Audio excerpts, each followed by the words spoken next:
வணக்கம் மாணவ மாணவிகளே. தரம் 10 மாணவர்களுக்கான இலங்கையினுடைய குடியேற்றங்கள் பற்றித்தான் நாங்கள் பார்த்து கொண்டிருக்கிறோம். தரம் 10 அலகு 2. இது 11ஆம் ஆண்டுல கல்வி கற்கிற மாணவர்களுக்கும் 10ஆம் ஆண்டு அலகுகளை மீட்டல் செய்வதற்கான ஒரு வகுப்பாகவும் இதை நாங்கள் எடுத்துக்கொள்ளலாம். அப்போ அந்த வகையில் இன்றைக்கு நாங்கள் அந்த தரம் 10 வரலாறு அலகு 2 இலங்கையினுடைய குடியேற்றங்கள் அதில் நாங்கள் மூன்று விதமான காலங்களை பற்றி பார்த்து கொண்டிருக்கோம். அதில் இன்றைக்கு நாங்கள் பார்க்க வேண்டிய காலம் வரலாற்று காலம். இலங்கையினுடைய குடியேற்றங்கள்ல முதல் நாங்கள் பார்த்தது வரலாற்றுக்கு முற்பட்ட காலம், 2 முன் வரலாற்று காலம். இன்றைக்கு நாங்கள் பார்ப்பது வரலாற்று காலம் என்றதைத்தான் நாங்கள் பார்க்க போகிறோம். அப்போ அதில் வினாவிடைகள் தொடர்பாகவும் அந்த அத்தியாயத்தில் பார்க்க இருக்கின்றோம்.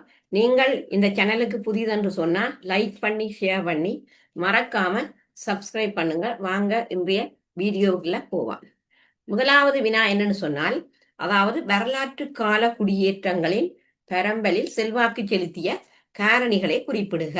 அப்ப இங்க இந்த வரலாற்று கால குடியேற்றங்களின் பரம்பல்ல செல்வாக்கு செலுத்திய காரணிகள் என்ன என்றதை நாங்கள் பார்த்தால், முதலாவது காரணி வருடாந்த மழை வீழ்ச்சி.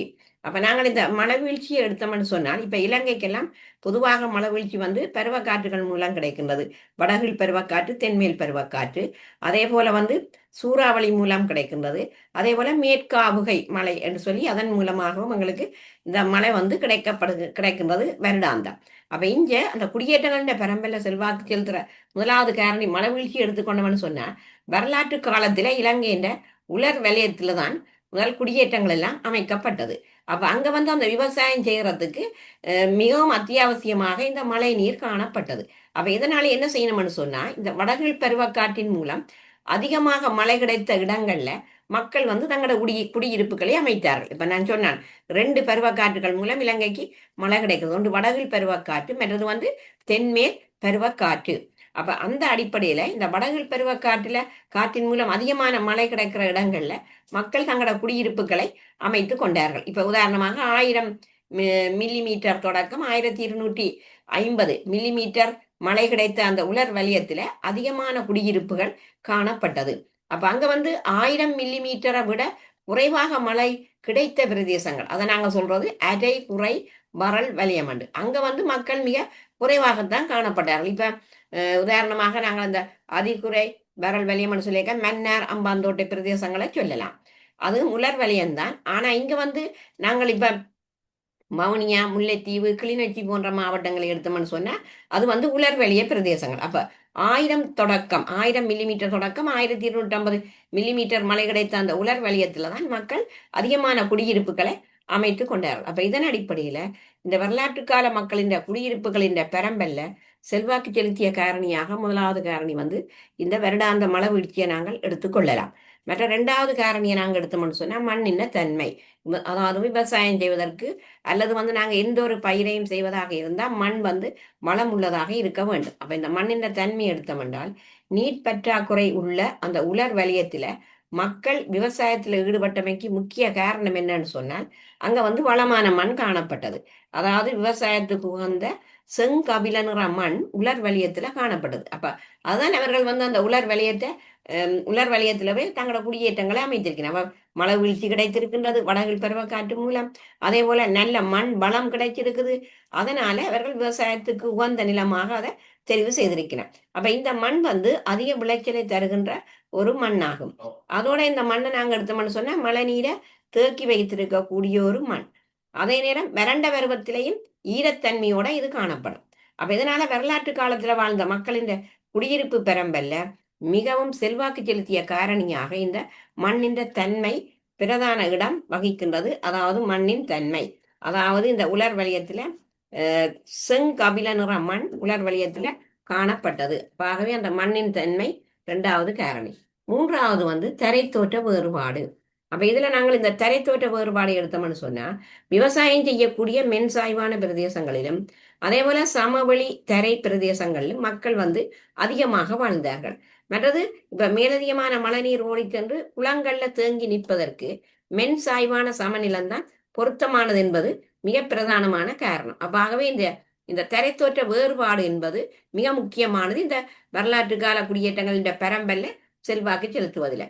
அதே போல நாங்க எடுத்தோம்னா இயற்கை வளங்களின் பரம்பல் மனிதன் விருத்தியில செல்வாக்கு செலுத்தும் மண் வளம், நீர் வளம், மிருக வளம் போன்றவை அதிகமுள்ள இடங்களிலேயே மக்கள் அதிகமாக வாழ்ந்தனர். அப்ப நாங்கள் இப்ப எங்களுக்கு தெரியும் இயற்கை வளங்கள் எங்கே அதிகமாக பரம்பி காணப்படுகிறதோ அந்த பிரதேசங்கள்ல தான் மக்கள் குடியிருப்புகளை குடியேற்றங்களை மேற்கொள்வார்கள்.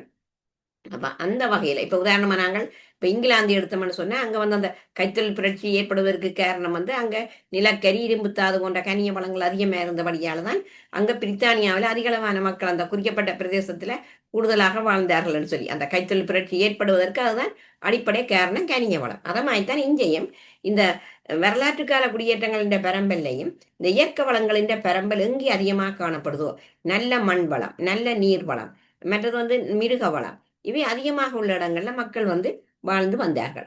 அதே போல 5வது விஷயம் இந்த நீரோடைகள். அப்ப அந்த அந்த கால மக்கள் நீரோடைகளுக்கு அண்மையில வாழ விரும்பவில்லை. அதற்கு அப்பால் உள்ள இடங்கள்ல கிராம குளங்கள் இருந்த இடங்களிலேயே அவர்கள் வாழ்ந்தார்கள். அப்ப அதுலேயும் நீரோடையில் ஏற்படும் வெள்ளத்தை கட்டுப்படுத்தும் ஆற்றல் அவர்களுக்கு இல்லாதிருந்ததே இதற்கு காரணமாகும். அப்ப நீரோடைகளுக்கு அண்மையிலேயும் மக்கள் வாழ விரும்பல.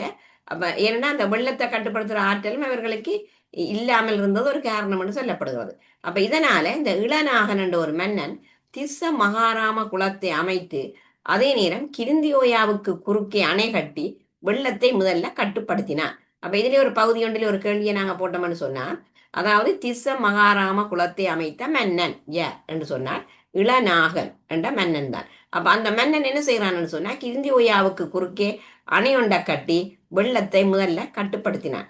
அப்ப இதனால மக்கள் கிராம குளக்கட்டின் ஓரங்கள்ல தங்களோட குடியிருப்புகளை எல்லாம் அமைத்து கொண்டார்கள்.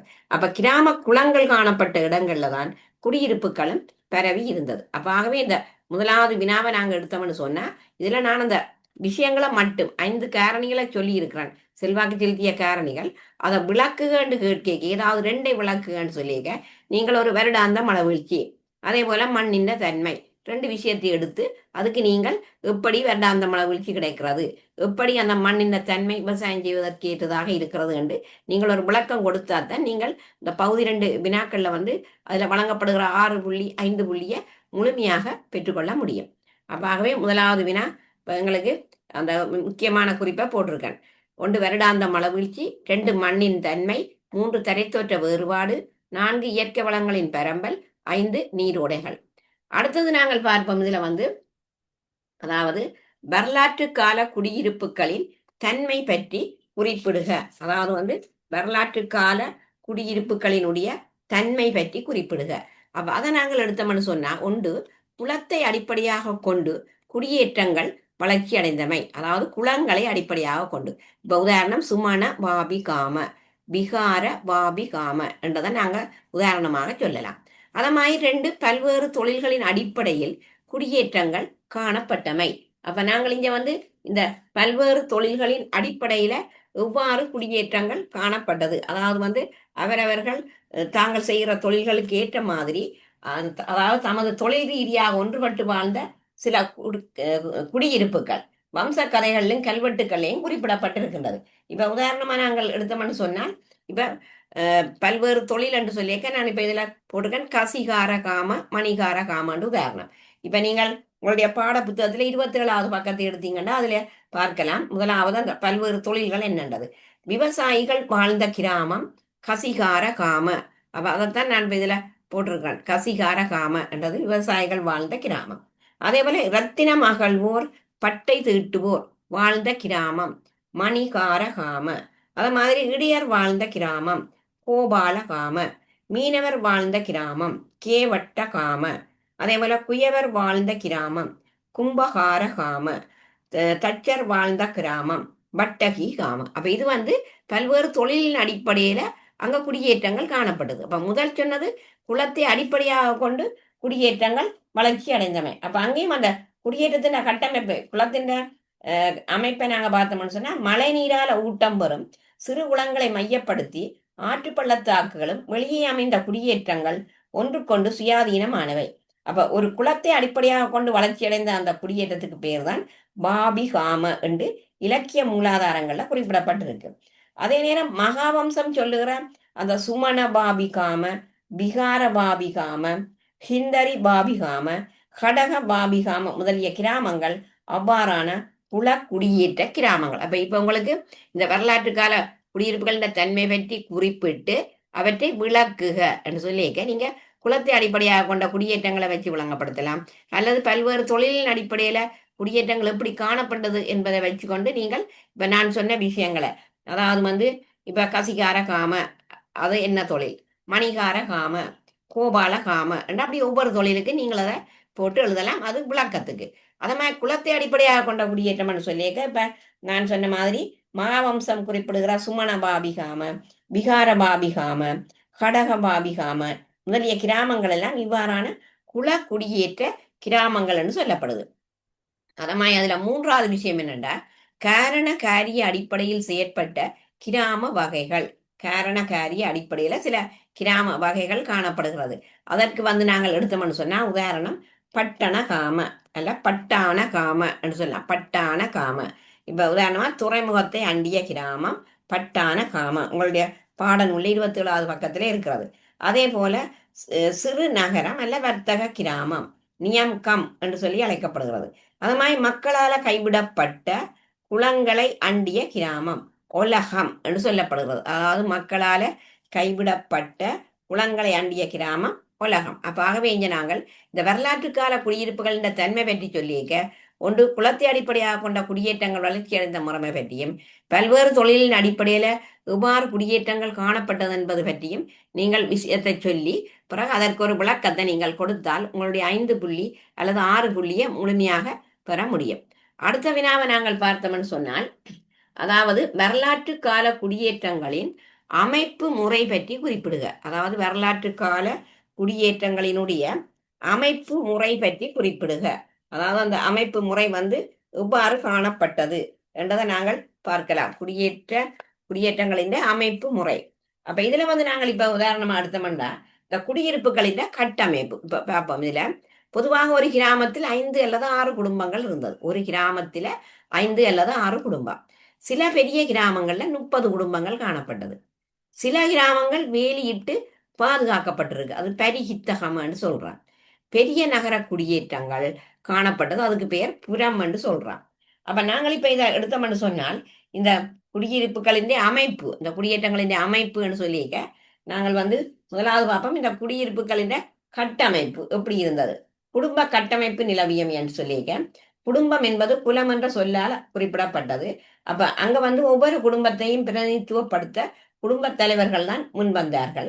அதுலயும் குடும்பத்தை பிரதிநிதித்துவப்படுத்திய குடும்ப தலைவன் அவன் குர்கபதி அல்ல ககபதி என அழைக்கப்பட்டான். அத மாதிரி அந்த கிராமிய கட்டமைப்பு எப்படி இருந்தது, அதான் இதுதான் அந்த கிராமிய கட்டமைப்பு. அந்த 5 அல்லது 6 குடும்பங்கள் பொதுவாக நாங்க கிராமிய கட்டமைப்பை பார்த்தோம்னு சொன்னா அந்த கிராமம் ஒன்றில 5 அல்லது 6 குடும்பங்கள். அதே போல பெரிய கிராமம்னு சொன்னா 30 குடும்பங்கள் வாழ்ந்தார்கள். இதுல பெரிய கிராமம்னு சொன்னா 30. அப்ப இது கிராமிய கட்டமைப்பு, இது 30 குடும்பங்கள் வாழ்ந்தார்கள். ஆனா நகர்ப்புற குடியேற்றங்கள்ல இந்த நிலைமை மாறி காணப்பட்டது. அதே மாதிரி சில கிராமங்கள் வேலியிட்டு பாதுகாக்கப்பட்டிருந்தது. சில கிராமங்கள் அவ்வாறு வேலியிடப்படாமலே காணப்பட்டது. கிராமத்தில குடும்பத் தலைவனை கொண்ட குழுவின் தலைவன் காமிக அல்லது கிராமிக என்று சொல்லி அழைக்கப்பட்டார். அப்ப இது கிராம தலைவனை குறிப்பதாக கருதப்பட்டது. அதே மாதிரி பெரிய நகர குடியேற்றத்தை காணப்பட்டன்னு சொன்னால் அது புறம் என்று சொல்லப்படுது. அதாவது பொதுவாகவே நகர குடியேற்றங்கள் புறம் என அழைக்கப்பட்டது. அப்ப அதுக்கு உதாரணம் இந்த முதலாம் விஜயபாகு மன்னன் பனாகடுவ செப்பு சாசனத்தில இந்த அனுராதபுரம் என்றது நுறுபுரம் என அழைக்கப்பட்டது. அப்ப இங்க நான் ஏற்கனவே சொன்னேன் நகர குடியேற்றங்கள் புறம் என்று அழைக்கப்பட்டதுண்டு. ஆனா அது இந்த முதலாம் விஜயபாகு மன்னன் பனாகடுவ செப்பேட்டுல அனுராதபுரத்துக்கு ஒரு பெயர் வழங்கப்பட்டிருக்கு. என்னன்னு சொன்னா நுறுபுரம். அப்ப அது நகர குடியேற்றம் தான். அந்த புறமண்டத்துக்கு முன்னுக்கு ஒரு அடைமொழி சொல், அதாவது நுறுபுரம். அனுராதபுரத்துக்கு இன்னொரு பெயர் நுறுபுரம் என்று சொல்லி சொல்லப்பட்டது. எந்த மன்னண்ட காலம் என்றா முதலாம் விஜயபாகு மன்னண்ட காலத்திலே அவ்வாறு சொல்லப்பட்டிருக்கின்றது. அதே போல இதுல நகர அல்லது நகரம் என்ற விசேட குடியிருப்புகள் அமைக்கப்பட்டமை இது கிராமம் புறம் இரண்டுக்கும் இடைப்பட்ட குடியிருப்பு வகைகளில் ஒன்றாகும். அப்ப ஆகவே இங்க அந்த நகர்ப்புற பெரிய நகர குடியேற்றங்கள் இதுல மிகவும் பெரியன. அதனாலதான் அதை நாங்கள் புறம் என்று சொல்லி அங்க நாங்கள் அழைக்கின்றோம். அடுத்த வினாவை நாங்கள் பார்ப்போம்.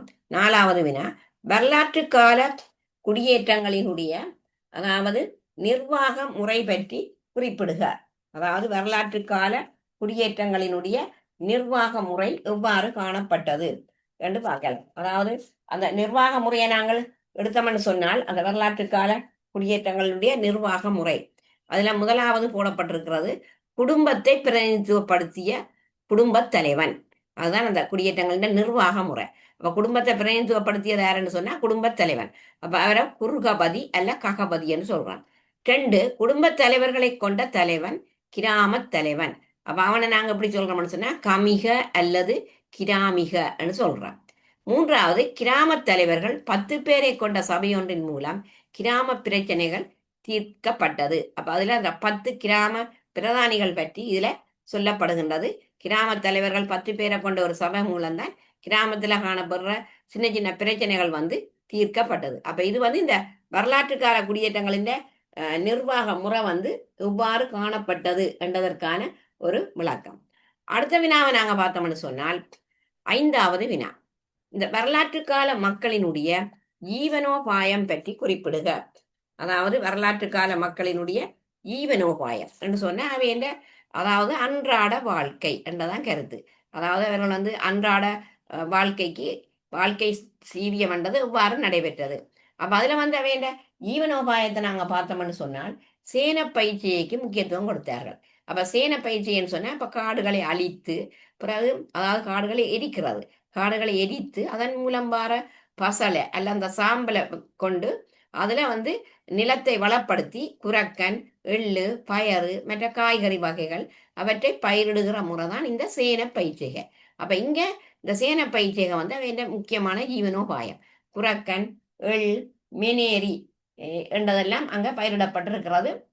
இப்ப இவையெல்லாம் வறட்சிக்கு முகம் கொடுக்கக்கூடிய பயிர்கள். இப்ப குரக்கன், எள் எல்லாம் மழை காலத்துல மழை கூடினா வராது.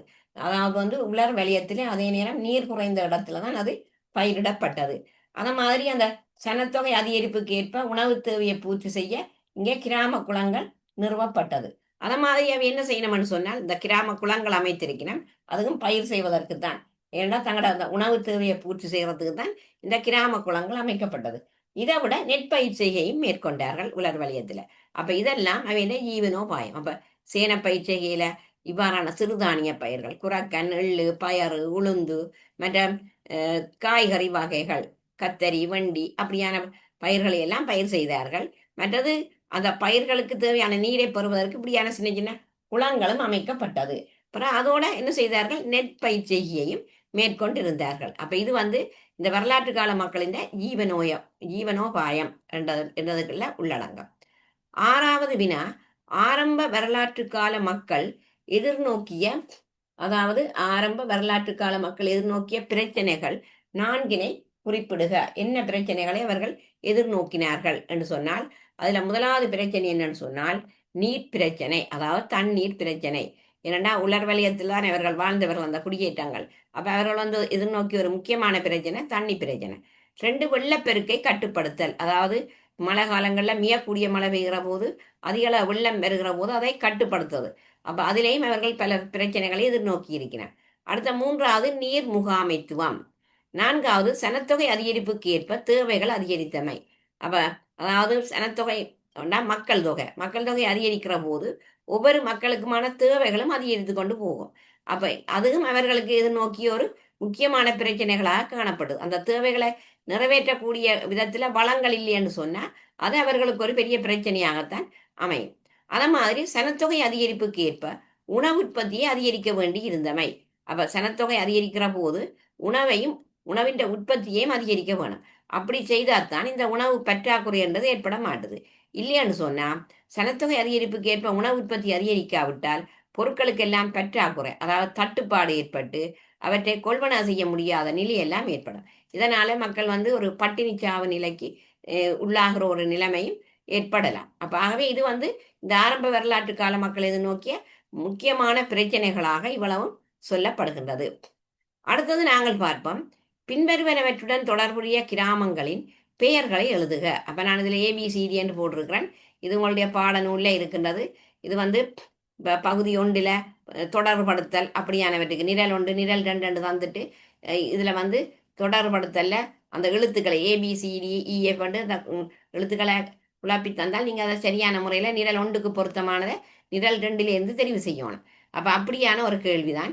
ஏ விவசாயிகள் வாழ்ந்த கிராமம் கசிகார காம. பி இரத்தினக்கல் அகழ்வோர் வாழ்ந்த கிராமம் மணிகார காம. சி இடையர் வாழ்ந்த கிராமம் கோபால காம. டி மீனவர் வாழ்ந்த கிராமம் கேவட்ட காம. இ குயவர் வாழ்ந்த கிராமம் கும்பகார காம. எஃப் தச்சர் வாழ்ந்த கிராமம் வட்டகி காம.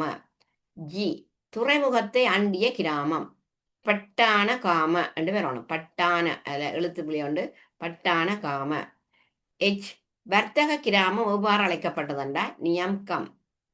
ஐ மக்களால் கைவிடப்பட்ட குலக்கிராமம் எவ்வாறு அழைக்கப்பட்டாண்டா ஒலகா. ஏ வேலியிட்டு பாதுகாக்கப்பட்ட கிராமம் எவ்வாறு அழைக்கப்பட்டது பரிஹித்தகம. கே வேலியிட்டு பாதுகாக்கப்படாத கிராமம் எவ்வாறு அழைக்கப்பட்டது என்று சொன்னா அபரிஹிதகம என்று சொல்லி அபரிஹித்தகம என்று சொல்லி சொல்லலாம். அப்ப இவ்வாறு இது பல்வேறு தொழில்களை அடிப்படையாக கொண்டுதான் இந்த கிராமங்கள் தீர்மானிக்கப்பட்டிருக்கிறது. அவரவர் வாழ்ந்த இந்த இடங்கள் வந்து அவரவர்கள் செய்கிற தொழிலுக்கு ஏற்ற மாதிரி இதுல வந்து இந்த கிராமங்கள் தீர்மானிக்கப்பட்டு இருக்கின்றது. அடுத்த வினா தாழ்நில ஈரவலிய நிலப்பரப்புகளில் காணப்பட்ட நன்னீர் மீனினம் எது தித்தயா. இது பகுதி ஒன்றில் இப்படி ஒவ்வொன்று வரலாம். இப்ப தித்தயா. இப்ப இதுல நான் நாளைய வகுப்புல வந்து இந்த அலகு ரெண்டுல அதாவது பயிற்சி வினாக்கள் அதாவது வினாவிடியோட உங்களுக்கு போடப்படும் பயிற்சி வினாக்கள் அலகு ரெண்டுல முழுமையான ஒரு சொல்லில விடை எழுதக்கூடிய ஒரு பகுதி ஒன்றுக்கு வரக்கூடிய மாதிரியான வினாவிடைகள் இது வந்து நாளைய வீடியோவில் போடப்படும். நீங்கள் அதை கூடுதலாக பார்த்து குறிப்பாக தரம் 10 மாணவர்களுடன் தரம் 11 கல்வி கற்கிற மாணவர்கள் தரம் 10 மீட்டல் செய்வதற்கும் இந்த வகுப்பு வந்து மிகவும் பயன்பாடுடையதாக அமையும். எனவே இந்த வீடியோ உங்களுக்கு பிடித்திருந்தா லைக் பண்ணி ஷேர் பண்ணி மறக்காம சப்ஸ்கிரைப் பண்ணுங்க. நன்றி.